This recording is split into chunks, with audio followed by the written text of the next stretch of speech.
I guess the only way to say this is straight out. I never planned for any of this. It just happened, little by little. And before I even realized it, I was caught in something I can't take back. After my mom passed, it was just me and Mark in the house. He's my stepdad, and we were never especially close before.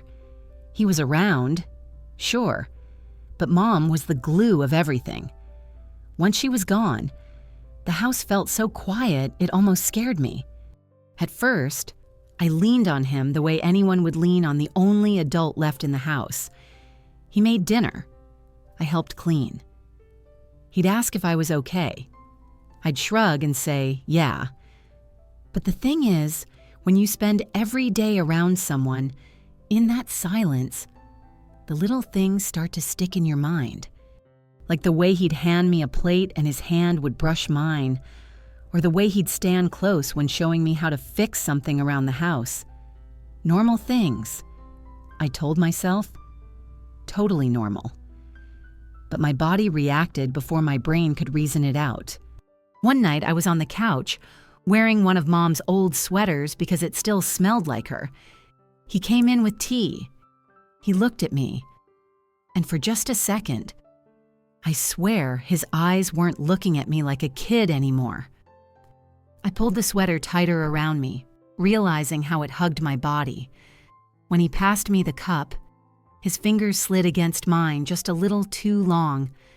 My stomach flipped. I told myself I imagined it, but the warmth stayed in my skin. The nights got harder. I'd hear his footsteps down the hall, and I'd roll over in bed, heart racing for no reason. Sometimes I'd picture what would happen if I walked into his room and just asked if I could sleep there because I hated being alone. And then I'd snap out of it, horrified at myself. He's my stepdad. What was I even thinking? One Saturday, we worked on the yard together. It was overgrown, like Mom had taken the life of it with her. I bent down to pull weeds, hair falling into my face, dirt on my hands.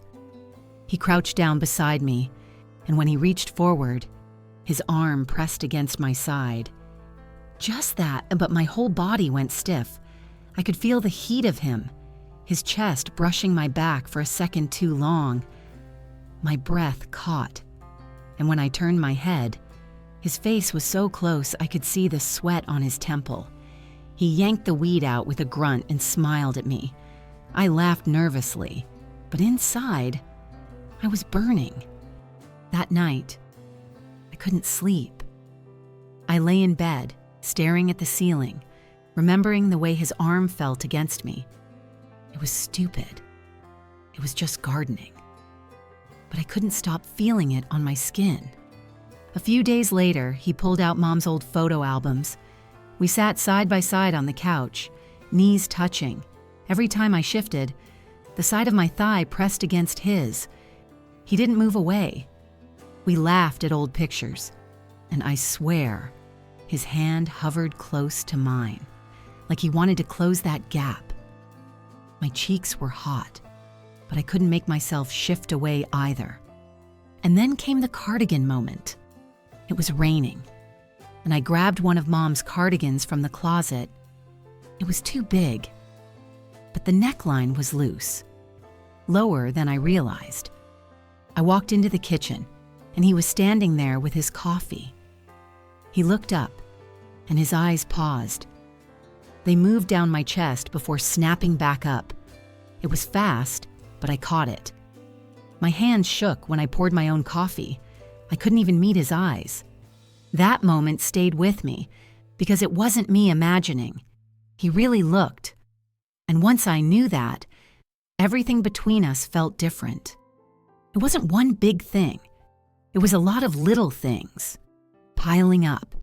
His hand brushing mine when we passed a plate. His knee pressed against mine when we sat too close on the couch. The way he looked at me that morning in the cardigan. None of it was supposed to matter, yeah, but it did. And the worst part is, I didn't hate it. I wanted more. I hate myself for admitting that, but it's the truth. By then, I knew we weren't just a stepdad and stepdaughter living under the same roof anymore. Something had shifted. Something I couldn't unfeel. And it scared me as much as it thrilled me. It didn't happen all at once. That's what makes it harder to explain. If there had been a single moment, one big mistake, maybe I could have blamed it on shock or weakness. But this built up slowly in the quiet spaces of everyday life. Take the kitchen. For example, we'd started cooking together more often, mostly because neither of us wanted to eat alone. One night I was chopping vegetables while Mark stirred something on the stove. It was cramped. 2 people in that small space, but it felt warmer than it should have. At one point, I leaned over him to grab the salt, my chest brushing against his arm. It wasn't intentional, but I didn't pull back fast enough either. He froze for a second. I felt it. His stirring slowed, his whole body tense. My heart pounded so loudly I swore he could hear it. I muttered something about, "Excuse me," but the air was already thick with something unspoken. Later that night, I replayed it over and over. The heat of his arm, the way I lingered too long. Why didn't he step away? Why didn't I? Another time, we were sitting on the couch watching TV, just some random show, nothing important. He sat close, closer than usual, and when he shifted, his hand rested on the back of the couch, just behind my shoulders. I leaned back slightly, pretending it was more comfortable that way. But the truth is, I wanted to feel him there. His fingers brushed against my hair, maybe by accident, maybe not. My skin tingled. I should have moved. Instead, I sank into the cushions, letting his hand graze me every time I shifted. I kept my eyes on the screen, but I wasn't watching. All I could think about was how aware I was of him, how the warmth from his body made mine ache in ways I didn't want to admit. It only got worse. We decided to fix up the garage one weekend. There were boxes everywhere, dusty shelves, tools scattered around. At one point, I climbed a small ladder to reach a box. The ladder wobbled, and I squealed, grabbing for balance. Mark was right there. His hands grabbed my waist, steadying me. I can still feel it, the grip of his fingers through my shirt, the strength of him holding me in place. I froze, not because I was scared of falling, but because his hands lingered even after I was steady. For a heartbeat too long, we stayed like that, his hands on me, my body stiff, our eyes meeting in a flash of something I couldn't name. He let go quickly, muttering, "Be careful," in that low voice, but my skin still burned where he'd touched me. That night, I stood in the shower, hot water rushing over me, and all I could feel were his hands on my waist.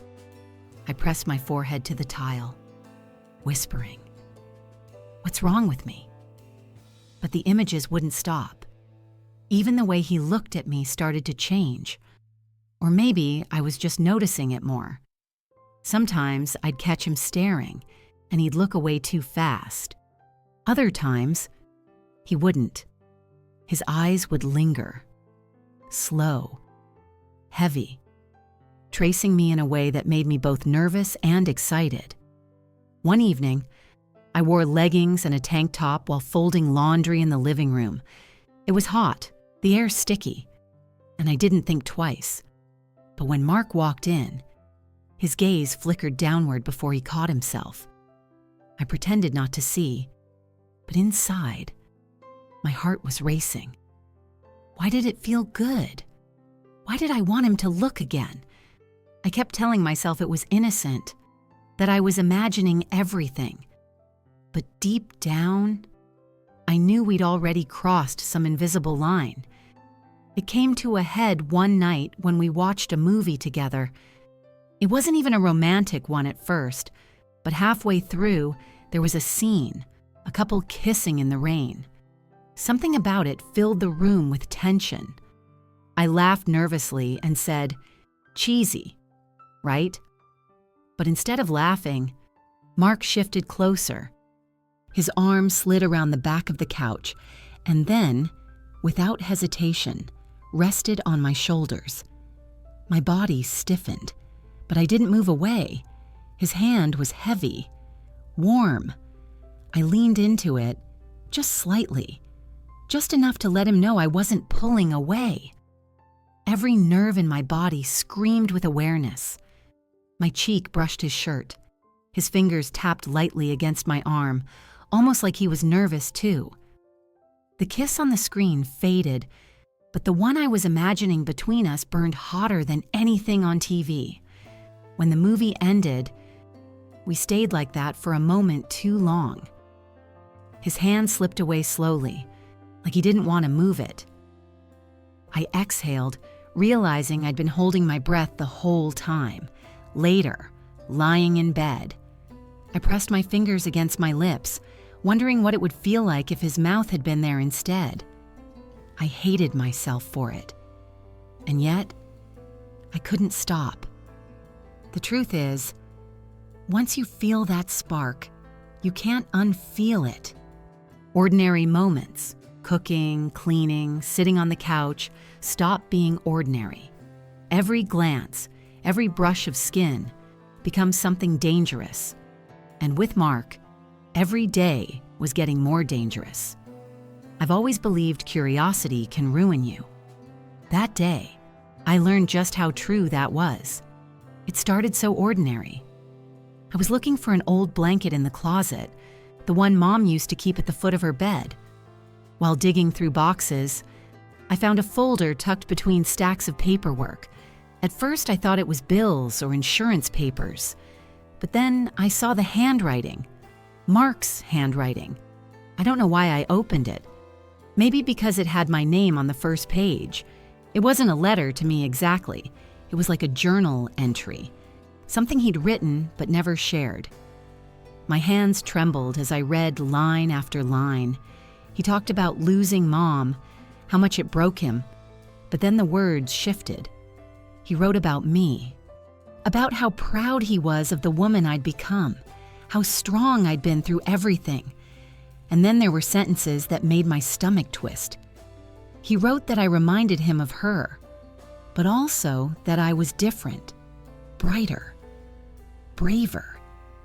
He wrote that sometimes when I smiled, he felt something stir inside him that scared him. I dropped the papers, my pulse racing. My cheeks burned like I'd just walked in on something private. My first instinct was to pretend I hadn't read it, to shove it back in the box and never look at it again. But it was too late. The words were already etched in my head. That's when I heard his footsteps. Emily? His voice was close, coming down the hall. I scrambled, papers still in my hands when he appeared in the doorway. The look on his face told me everything. He went pale, eyes darting to the pages, then back to me. You weren't supposed to see that. I wanted to speak, to explain, but my throat was dry. The silence between us felt heavier than anything I'd ever experienced. Finally, I whispered, "You wrote about me." His jaw tightened. He stepped inside, shutting the door behind him. My heart hammered so loud I was sure he could hear it. He didn't come too close, but close enough that I could see the tension in his shoulders, the way his hands clenched and unclenched at his sides. "Yes," he admitted softly, "but not the way you think. I was just trying to make sense of things. Writing helps." I swallowed hard. "You said, when I smile, it stirs something." The air cracked open. He shut his eyes like he wished I hadn't said it out loud. I don't know what came over me. Maybe it was the grief. Maybe it was the weeks of tension building. But I stepped closer, holding the paper against my chest. "What did you mean?" Mark. He opened his eyes. The way he looked at me, I'd never seen it before. It wasn't fatherly. It wasn't casual. It was raw, unguarded, like he'd been stripped bare. I felt my breath catch. For a long moment, we just stared at each other. The space between us shrank without either of us moving, and then he reached up, almost on instinct, and brushed away a tear I didn't even realize had fallen. His thumb grazed the corner of my mouth, lingering a second too long. My lips parted, trembling. That touch lit something inside me, something I'd been fighting to ignore. My body leaned into it before my brain screamed at me to stop. I shouldn't, he muttered, pulling his hand back abruptly. But it was too late. My skin burned where he'd touched me. I tried to step back, but my foot caught on the edge of a box. I stumbled, and before I could hit the ground, his arms wrapped around me, pulling me against him. The world froze. His chest was hard against mine, his breath hot near my ear. I could feel his heartbeat slamming through his ribs, matching mine. My hands pressed against his shoulders, meaning to push away, but instead I clutched at his shirt. We were too close, far too close. For one suspended second, his face hovered inches from mine. I could see every line of strain, every ounce of conflict in his eyes, and God help me. I wanted him to close that distance. He didn't. He let out a sharp breath, almost like a groan, and pulled me upright, steadying me. His hands slid away slowly, reluctantly, as if they didn't want to let go. "You need to forget what you read," he said, voice low, ragged. It was just words, nothing more. But I knew it wasn't nothing. I'd felt it in the way he held me, in the way he looked at me. I wanted to scream at him, to demand the truth, but all I could do was nod. My throat ached with everything I couldn't say. That night, lying in bed, I replayed every detail. The letter, his touch, the way our faces nearly met. My heart thudded just remembering his breath against my skin. I pressed my pillow over my face, muffling the sound of my own voice as I whispered, I wanted him to kiss me. The guilt came after, a heavy wave of shame, telling me I was broken, wrong. But the guilt never lasted as long as the craving did, because now I knew the truth. It wasn't just me. He felt it too. And once you know that, you can never go back. Storms never used to scare me. When I was a kid, I'd watch lightning crack open the sky and feel amazed, not afraid. But that night, the storm felt different. The house shook under the wind, the rain pounded against the windows like fists, and the power cut out all at once, leaving us in thick silence. I lit a couple candles in the kitchen, my hands trembling as I struck the match. The glow felt small against the darkness, shadows jumping across the walls. That's when Mark came in, holding a blanket under one arm. "Power's out," he said, his voice calm, though I could see the tension in his jaw. Might as well ride it out together. We ended up in the living room, sitting close on the couch. The blanket was big, but not big enough for distance. When he draped it over us, our shoulders brushed, then our arms, then our thighs. The warmth of him seeped into me, and I tried to focus on the sound of the storm outside instead of the storm building inside me. He handed me a mug of hot cocoa. God knows how he managed it in the dark, and our fingers touched. Neither of us pulled away this time. My hand lingered, my skin tingling as if his touch was more electric than the lightning outside. We laughed a little, trying to pretend it was all normal. He told a story about a storm from his childhood. I teased him about being dramatic, but underneath, I felt it, the charge. The thing we'd been dancing around for weeks. At one point, a thunderclap shook the house so hard I flinched. Without thinking, I leaned into him. His arm came around me instantly, pulling me close. My cheek pressed against his chest, and I heard his heart hammering. It wasn't just steady comfort, it was racing, like mine. I should have pulled back. I didn't. Instead, I let myself melt into him, inhaling the scent of rain on his skin, the heat of his body against mine. My hand slid over his shirt, resting on his chest, feeling the rise and fall of his breath. He didn't move away. The blanket slipped, bearing my shoulder. His fingers twitched against me, like he was fighting with himself. Finally, they moved, slow, hesitant, tracing lightly over my bare skin. The touch was so gentle, but it sent shivers through me. I tilted my head up before I could stop myself. His face was right there, lit in flickers by candlelight. His eyes searched mine, torn between fear and desire. My lips parted. Words caught in my throat. And then it happened. He leaned in, so slowly it felt like the world had stopped moving, and pressed his lips to mine. It wasn't soft at first. It was shaky, almost desperate, like he'd been holding it back for too long. I froze for a second, then kissed him back, my fingers curling into his shirt. The taste of cocoa lingered on his mouth, sweet and bitter all at once. The thunder roared outside, but I didn't hear it anymore. The only sound was my heartbeat in my ears, the only feeling his mouth moving against mine. When he finally pulled back, it was abrupt, like he'd just realized what he'd done. He stood quickly, running a hand through his hair, pacing like a caged animal. This can't happen, he said, voice rough.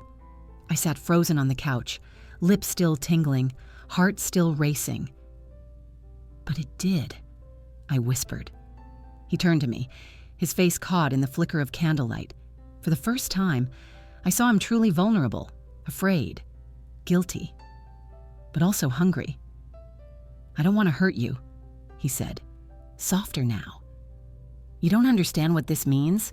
If anyone knew, I do understand. I cut in. My voice shook, but the words spilled out anyway. I'm not a child. Mark, I know what I'm feeling.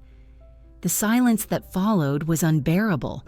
My whole body was on fire, my skin still humming from where he'd touched me. Part of me wanted him to sit back down, to kiss me again, to let it spiral into whatever it wanted to be. The other part of me was terrified of how much I wanted that. Finally, he sat back down, but not as close this time. He stared at the floor, jaw clenched. I pulled the blanket tighter around myself, hiding the way my body still ached for him. We didn't speak much after that.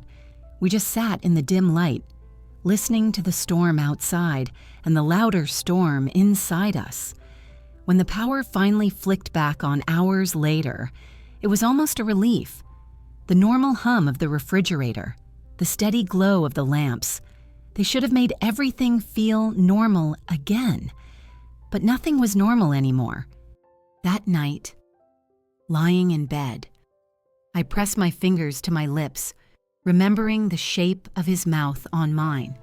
I tried to tell myself it was just a mistake, that it would never happen again. But deep down, I knew the truth. Once you cross that line, you can't pretend it isn't there. And we had crossed it. I used to think the danger was only between us, like a secret we could hide inside these four walls. But the truth is, people notice more than you think. And once they do, everything feels different. It happened on a Sunday afternoon. Mark had invited his sister, Karen, over for coffee. She'd always been polite with me, but we weren't close. I spent most of the morning cleaning up the house, wanting everything to look perfect, though I didn't know why I cared so much. When she arrived, We all sat in the living room. Karen asked the usual questions: how I was doing, how school was going. I answered automatically, but my attention kept drifting to Mark. Every time he looked at me, my chest tightened. At one point, I got up to pour more coffee. When I leaned across the table to hand Mark his cup, our fingers brushed. Just a second, just enough. But when I looked up, Karen was watching. Her eyebrows lifted almost too slightly to notice, but I saw it. A flicker of recognition, maybe suspicion. My stomach dropped. I pulled my hand back too quickly, nearly spilling the coffee. Mark cleared his throat, thanked me, and tried to keep the conversation going. But the air felt heavy, charged with something unspoken. After she left, I went straight to my room, my heart racing. A knock came at the door not long after. "Emily?" Mark's voice was low, cautious. I hesitated, then opened the door. He stood there, his expression tight. "Did you notice the way she looked at us?" I nodded. "She knows." "She doesn't know," he said quickly, but his tone betrayed him. "She just saw something. We have to be more careful." His words should have reassured me, but instead they made my skin tingle. More careful. That meant he wasn't denying there was something to hide. That night, I couldn't sleep. I kept thinking about the way Karen's eyes had lingered, the curve of her mouth like she wanted to say something but didn't. And I couldn't stop imagining what she would think if she knew the truth, if she knew what had happened during the storm. The days that followed were worse. Every time we were in the same room, I was hyper-aware of everything. The way his knee brushed mine under the table, the way he looked at me a second too long, the way I caught myself biting my lip when his hand rested on the back of the couch behind me. And then came the fight. It was small at first. We just finished dinner, and I was washing dishes while he dried. I made some stupid joke, something about him being bossy in the kitchen. He laughed, but when I teased again, he reached out and tapped the dish towel against my hip. I turned, shocked by the playful touch. It wasn't rough, but it lingered. His hand stayed there a beat longer than it should have. I gasped, half laughing, half panicked. "Mark," I whispered, glancing toward the doorway, even though no one else was home. "What?" he asked, but his voice was lower now, more serious. "You can't. Not like that." His eyes searched mine. "You think I don't know that?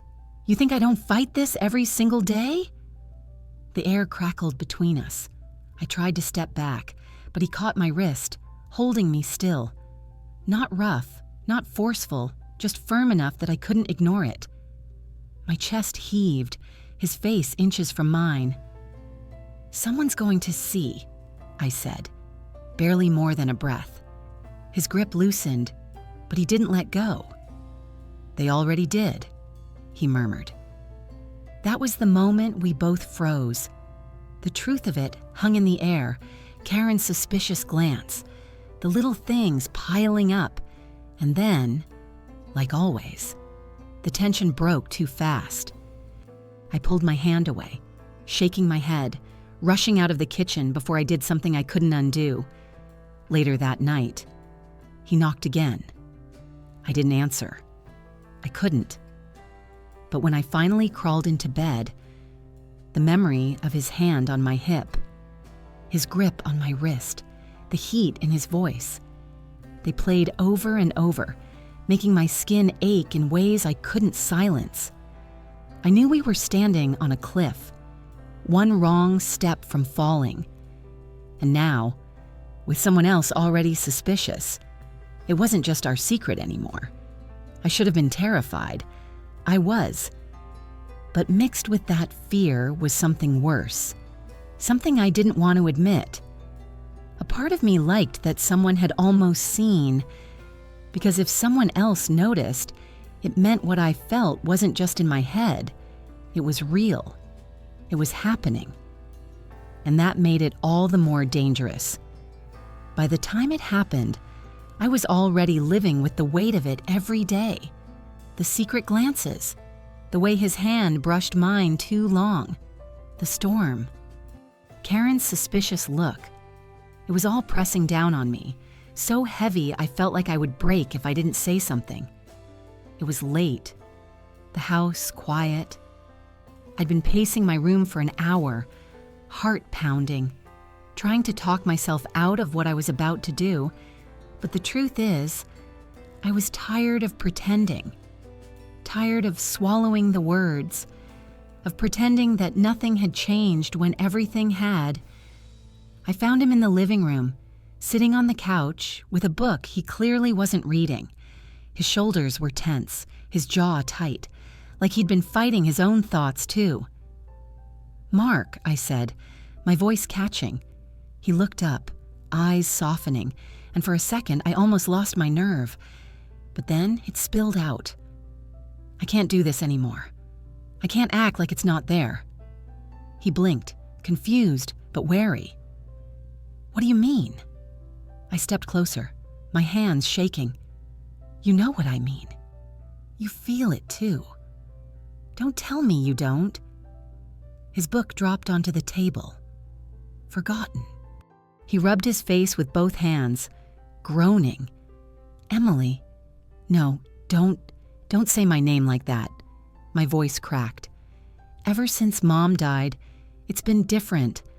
I look at you, and it's not just family anymore. I don't want to feel this way, but I do, and I can't stop." The silence that followed was unbearable. My chest heaved as I waited for him to shut me down, to tell me I was wrong, broken, disgusting. Instead, he stood. When he spoke, his voice was low, almost breaking. "You think I don't feel it? Every damn day, Emily. I wake up and tell myself I'll keep my distance. I'll be the man I'm supposed to be. But then you walk into the room, and I forget how to breathe." My heart slammed against my ribs. The room tilted, my knees weak. "So I'm not crazy," I whispered. He took one step closer, then another. My body moved on instinct, closing the space between us. Suddenly we were chest to chest, so close I could feel the heat of his breath. "Tell me to stop," he said, voice raw. His hand hovered near my cheek, trembling. "Tell me this is wrong and I'll walk away." But I didn't. I couldn't. Instead, I tilted my face up, my lips parting. That was all it took. His mouth crashed into mine, and everything I'd been holding back poured out.